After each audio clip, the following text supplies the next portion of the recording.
The best and worst watch collaborations in history of mankind.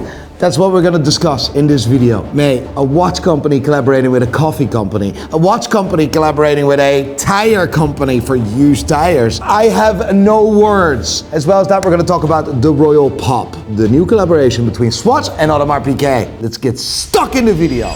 Before we get stuck in the video, make sure you buy your watch from Pride and Pinion. I want to buy your watch. I want to sell your watch. Pride and Pinion is where you buy your watches. Some of the watches here, mate, are bottom of the barrel stuff. Some of them are cultural, really important. It's not just taking a piss type of video. I also want to celebrate several collaborations that are lasting like 30 years, 20 years, like mad stuff. We're going to talk about it all. What do you think of the new studio? You can speak, you know? It's not Johnny, but it's like the... Johnny's on holiday, he's earned it. 2 million subs! 2 million?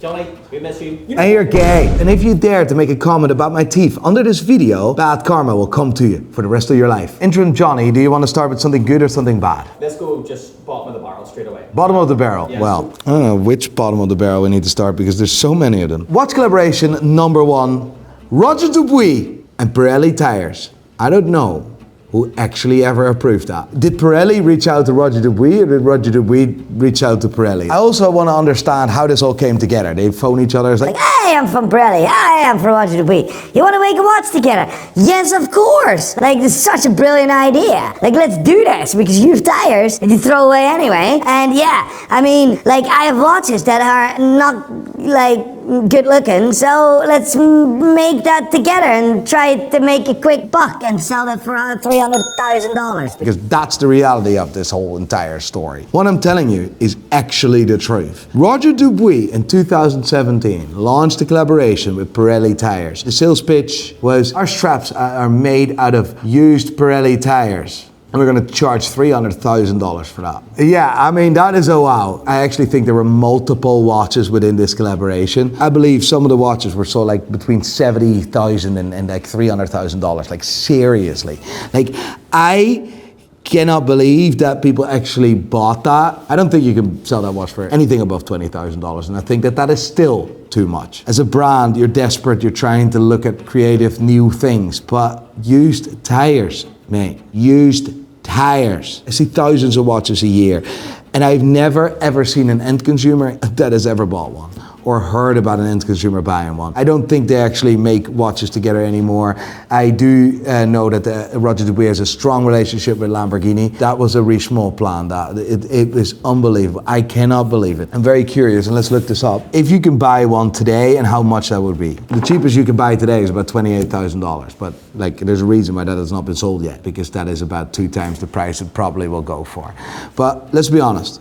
I want to support creative, cool ideas. And many of the collaborations on this list are actually incredible. But also, you have some really bad ones. I would rate this collaboration a 3 out of 10. I mean, the watches are absolutely horrendous looking. The straps are even worse. The lugs are worse. They're just bad looking watches altogether. No, I don't get it. Before we get into the next collaboration, I want to show you the new drop of IFL watches together with Venice and Nico. Do I pronounce okay, yeah? No?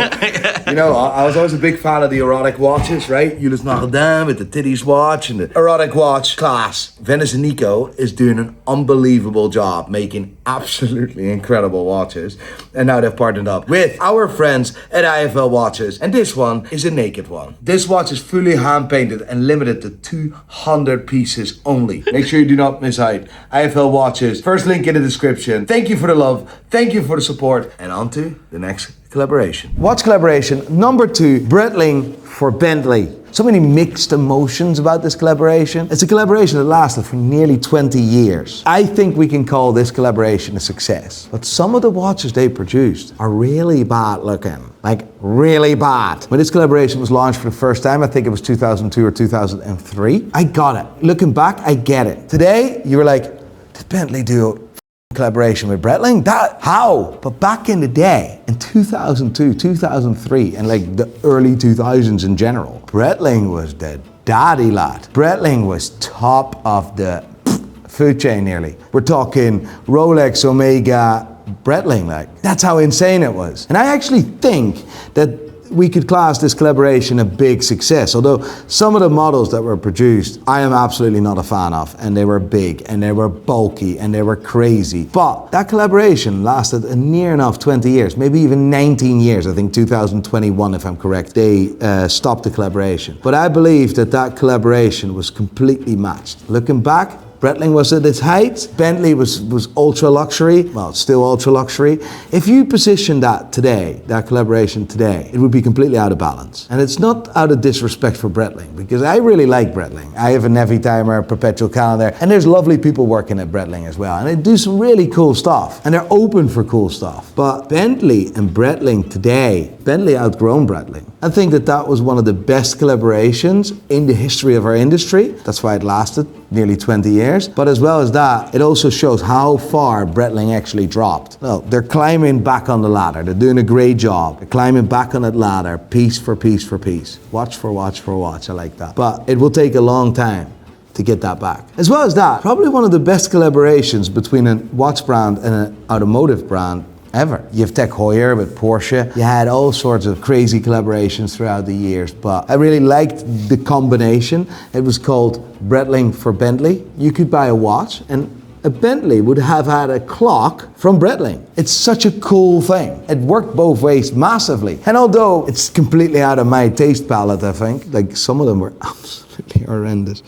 but that is genuinely one of the most important collaborations in our industry. I rate that collaboration definitely a 7.5 out of 10. It actually made a huge impact. Watch collaboration number 3, the Omega MoonSwatch. Hold on, 2022, Swatch completely changed the watch game. Completely. Because of this collaboration, we've seen things we've never seen before. Swatch single-handedly made watches massively mainstream. The news started talking about it. Everyone wanted the MoonSwatch. It was absolutely insane. There were queues outside of every store. It was nuts. It was a cultural moment and will go down as one of the most important moments in the history of our industry. And we don't really look at it today as, oh, it was as great as it is. But let me tell you, it is extremely difficult to convince people to spend their hard-earned money and stand in a queue for hours, for days, sometimes even for a week to spend their hard-earned money. It is absolutely insane. A cultural, incredible moment. Well done to Swatch. This is not going to be the segue to the Royal Pop. That's going to be later in the video, because I do want to talk about several watch collaborations, which is more massively important. And AP has been a vital part of this. Every single person on the planet had an opinion about the MoonSwatch. Some watch collectors were like, oh, it's going to destroy the Moon watch in general. And Omega, what are you doing? Are you desperate? And I'm like, we as human beings are negative piles of shit. And I am no exception to it. But at least I'm not hating for the sake of hating. I think the MoonSwatch was one of our best moments in the industry. It created a lot of risk, and we cannot deny that. MoonSwatch was a brilliant move. A definite, well, maybe because it's cultural important, 8 out of 10. Right.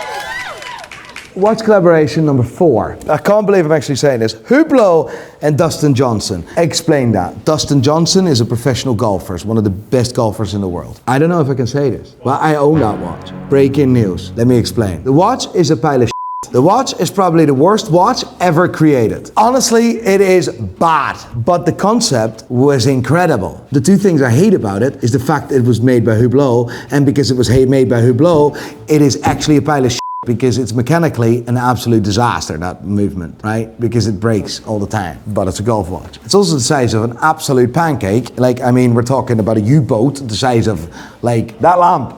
The watch is bigger than that flipping lamp. If credits where credits are due, I actually think that it was Marco, the founder of Crisscross Studios, which is, he worked for Hublot. I think he was the one behind the engineering and the concept of the golf watch. It was a mechanical golf counter. It was a Hublot Big Bang, a wristwatch with a mechanical golf counter, meaning 18 holes, you can select the hole, then you can select the shot, how many you put on that shot, and then there's a total counter. It's actually a really cool concept, and fair play to Hublot for coming out with that concept. The execution, however, is done in traditional Hublot fashion, which is absolute pile of shit.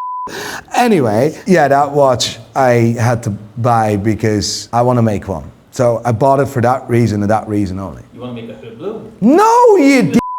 I want to make a mechanical golf watch with a golf counter mechanically, but I can't do that if I don't have another example of it. I might have been working on that for the last 6 months, and I will probably be working on it for another 2 years, but I want to bring out that idea of concept in a watch. I want to engineer it myself, wee bit of copying, wee bit of you know yourself, and then an acceptable case. That collaboration is definitely not bottom of the list, but there is going to be a collaboration of that same brand that is bottom of the list. I'm rating the Hublot Dustin Johnson collaboration a 4 out of 10. Is there any other collaborations within golf? Yeah, so Tiger Woods and Tech Heuer, which was quite cool, which was just an easy, simple watch. Rory McIlroy and Omega, I think they made 2 watches, I think, in the past. One went for $50,000 and disappeared because nobody bought that watch. And then there was a gold variation, which I think the execution was done extremely bad. The Speedmaster with, let me grab something.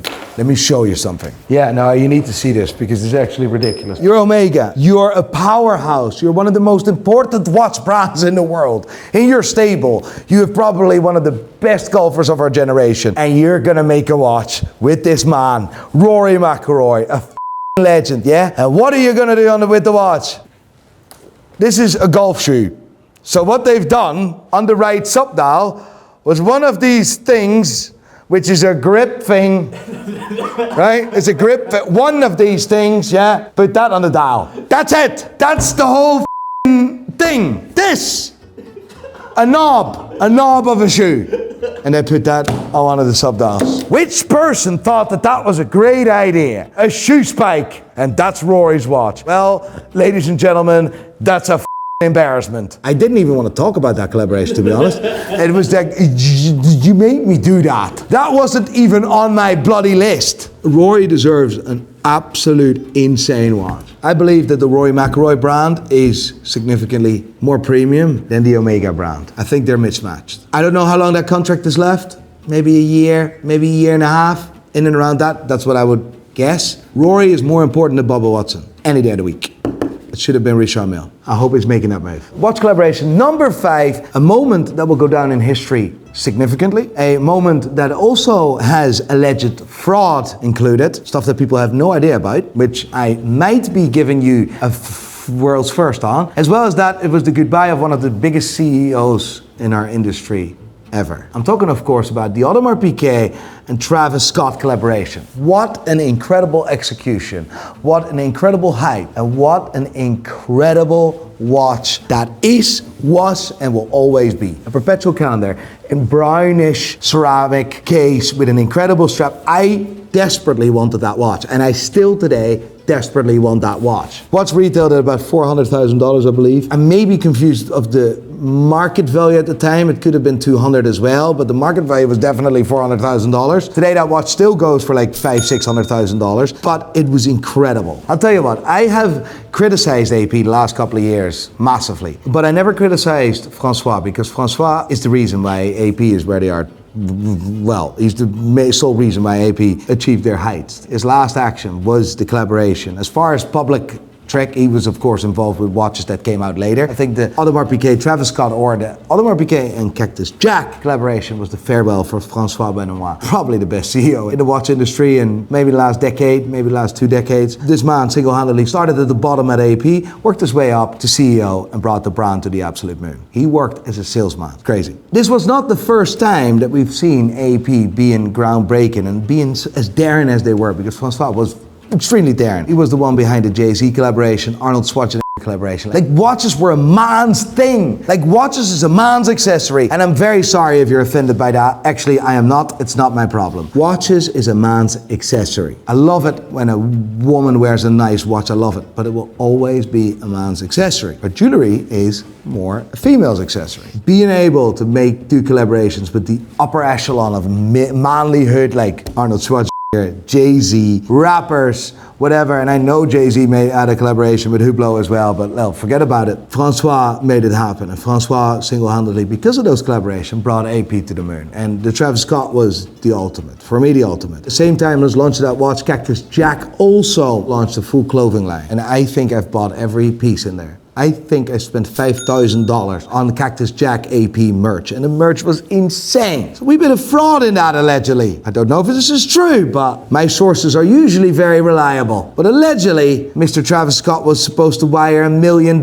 same as AP, to a charity. AP wired $1 million. Travis Scott didn't. AP didn't want to look bad, so in the end, AP paid the second $1 million. But Travis Scott refused, apparently, allegedly. So Travis Scott, what the was that about? As polarizing as this launch was, it made AP go viral. They sold every single watch instantly. You want to hear something funny? 200 pieces made. $201,000 retail. I just looked that up, $201,000 retail. Every single watch was sold. And let me tell you how these limited edition pieces go. Because when they say they only make 200 of them, they're only making up to 200. Whenever a limited edition watch is launched, they will only produce the amount that they sell. It's always an up to number. AP sold 200 of them, straight out, done.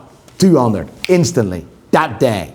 Kabam! Unbelievable. What a collaboration. I rate that as one of the best collaborations in our industry. I rate that an 8.5 out of 10. I cannot talk about my own collaborations. That would be unfair because it's my energy, it's my passion. But I do want to say a big thank you to every single person that bought first off the Jump Hour and then the Grand Tourneau. It honestly means the world to me. I wanted to tell stories with watches, and that's what we've done. With the Jump Hour, I wanted to tell the story about the digital watch. And with the new Grand Tourneau, I wanted to tell the story about the most important period of watchmaking, which I think was the 70s, with an ultra slick design, with a really cool bracelet, with a dial with depth. I think we succeeded with that, and I'm very proud of that. I cannot rate that. Watch collaboration number 6, really important one, probably the second most important collaboration, if not the first. It is debatable, but something that is still going on today since 1995. With Omega and 007, James Bond. And let me tell you, there are some real good watches in there, and there's some less good watches in there, but it is a match made in heaven. That is the epitome of an incredibly good collaboration that is balanced, that's right, that is just important, that people love, that people bought the Omega because they were a James Bond fan. 1995 it started and still going today. It's such a cultural moment ingrained in our industry. It didn't start like that because the first James Bond was wearing Gruen, which is a watch brand that you have never heard of, the majority of people have never heard of, and Rolex with the Submariner. And that wasn't a collaboration. That was just the actor wearing his own watch. But in 1995, Omega partnered up, and there are some cringy scenes, and I hope Johnny can edit the, oh, what is that? Omega? Expensive watches. Rolex. Omega. Beautiful. There's a funny train scene. I think that collaboration will last as long as the James Bond franchise will last. And I think that that's execution done well. What would you rate it? Probably a 9 out of 10. There's only one real watch that I would love. That is the watch I already owned and I had to sell, and it was a titanium Seamaster. It was class. I regret selling that watch. A big shout out for collaboration number 7. We'll put it in, but I'm not going to talk about it very long. It's the collaboration between Baltic and SpaceOne. Brilliant. Absolutely brilliant. Genius. SpaceOne is a small watch brand. Baltic is a small watch brand. Baltic makes cool watches, very dressy, very cool, very quirky. SpaceOne, really funny movements, but a horrendous case, like really ugly, really ugly. Sorry, Guillaume, I love you to bits. He's a good friend of mine, but like, tell him that in his face. There's several videos about it. Me and Guillaume, and I'm like, I make fun of his not make a normal watch. Well, he can make a normal watch, and he did that. Together with Baltic. What an incredible watch that is. Unbelievable. And for that, 2 micro brands coming together like that, I would rate that one of the best watches of the year, of this year. Yeah, 8 out of 10. Honestly, for that watch, that budget, the identity of, luckily, Baltic is more in the design and the engineering as the SpaceOne. I love it. Fair play. Watch collaboration number 7. It's really painful, this one. I would argue to say that this could potentially be the worst collaboration in history of mankind, of any brand ever created. It's Hublot, surprise, surprise, and Nespresso, a coffee company. Hublot and Nespresso made a watch together. Made out of recycled, used coffee pods, cups that you put in a machine. I cannot actually believe that. I cannot believe that.